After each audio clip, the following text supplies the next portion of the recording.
আসসালামু আলাইকুম প্রিয় চাকরি প্রত্যাশী ভাই ও বোনেরা। স্থানীয় সরকার প্রকৌশল অধিদপ্তর বা এলজিইডিতে নতুন করে বিশাল একটি নিয়োগ বিজ্ঞপ্তি প্রকাশ করেছে। আজকের ভিডিওতে বিভিন্ন পদের শিক্ষাগত যোগ্যতা, পদসংখ্যা, আবেদনের সময়সীমা ইত্যাদি বিস্তারিত বিষয় আলোচনা করব। তাই ভিডিওটি না টেনে সম্পূর্ণ ভিডিওটি দেখুন এবং আপনারা যারা আমাদের চ্যানেলে নতুন অবশ্যই ভিডিওটিতে একটি লাইক দিয়ে আমাদের চ্যানেলটি সাবস্ক্রাইব করবেন। তো প্রথম পদ হচ্ছে অফিস সহায়ক, বেতন গ্রেড হচ্ছে 20। এখানে পদসংখ্যা হচ্ছে 104টি। শিক্ষাগত যোগ্যতায় বলা আছে কোনো স্বীকৃত বোর্ড হতে মাধ্যমিক স্কুল সার্টিফিকেট বা সমমানের পরীক্ষায় উত্তীর্ণ, অর্থাৎ এসএসসি পাস করতে হবে এবং যে সকল জেলার প্রার্থী আবেদন করতে পারবে। এখানে মোটামুটি সকল জেলাই দেওয়া আছে, অল্প কয়েকটা জেলা বাদে, এটা আপনারা একটু দেখে নেবেন। এর পরবর্তী পদ হচ্ছে নিরাপত্তা প্রহরী।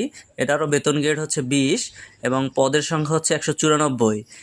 শিক্ষাগত যোগ্যতা হচ্ছে ন্যূনতম অষ্টম শ্রেণী পাস এবং সুঠাম দৈহিক গঠন সম্পন্ন, অর্থাৎ অষ্টম শ্রেণী পাস করতে হবে এবং হচ্ছে ফিটনেস ভালো থাকতে হবে এই পদের জন্য। এর পরবর্তী পদ শার্টলিপি কাম কম্পিউটার অপারেটর, বেতন গ্রেড হচ্ছে 13, পদের সংখ্যা হচ্ছে 13টি। এখানে শিক্ষাগত যোগ্যতা বা অভিজ্ঞতায় বলা আছে শার্টলিপিতে ইংরেজিতে 80 এবং বাংলায় 50 এবং কম্পিউটার মুদ্রাক্ষরে ইংরেজিতে 30, বাংলায় 25। এর পরবর্তী পদ কমিউনিটি অর্গানাইজার, এটার বেতন গ্রেড হচ্ছে 14তম, পদসংখ্যা হচ্ছে 206টি। শিক্ষাগত যোগ্যতায় বলা আছে কোনো স্বীকৃত বিশ্ববিদ্যালয় বা শিক্ষা প্রতিষ্ঠান হতে ন্যূনতম দ্বিতীয় শ্রেণীতে স্নাতক বা সমমানের ডিগ্রি। এর পরবর্তী পদ শার্ট মুদ্রাক্ষরিক কাম কম্পিউটার অপারেটর, বেতন গ্রেড হচ্ছে 14তম, পদের সংখ্যা হচ্ছে 39টি।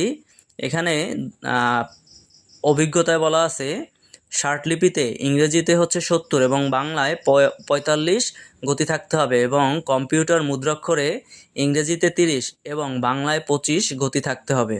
এর পরবর্তী পদ হিসাব সহকারী, বেতন গ্রেড হচ্ছে 16, পদসংখ্যা হচ্ছে 361টি। শিক্ষাগত যোগ্যতায় বলা আছে কোনো স্বীকৃত বোর্ড হতে বাণিজ্য বিভাগে ন্যূনতম উচ্চ মাধ্যমিক সার্টিফিকেট বা সমমানের পরীক্ষায় উত্তীর্ণ, অর্থাৎ এখানে শুধু কমার্সের স্টুডেন্টরাই আবেদন করতে পারবেন।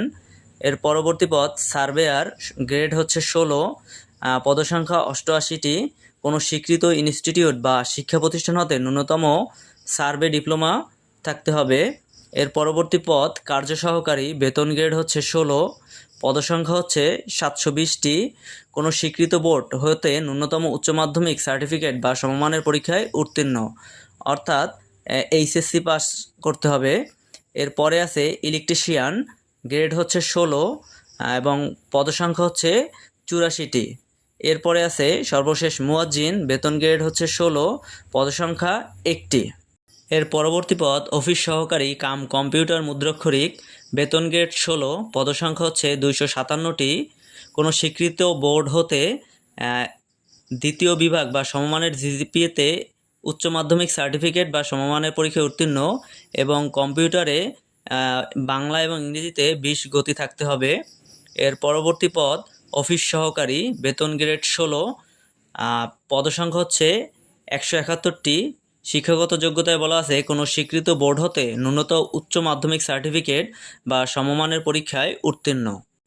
তো এই ছিল আজকের ভিডিওটি ভালো লাগলে ভিডিওটিতে একটি লাইক দিয়ে আমাদের চ্যানেলটি সাবস্ক্রাইব করবেন।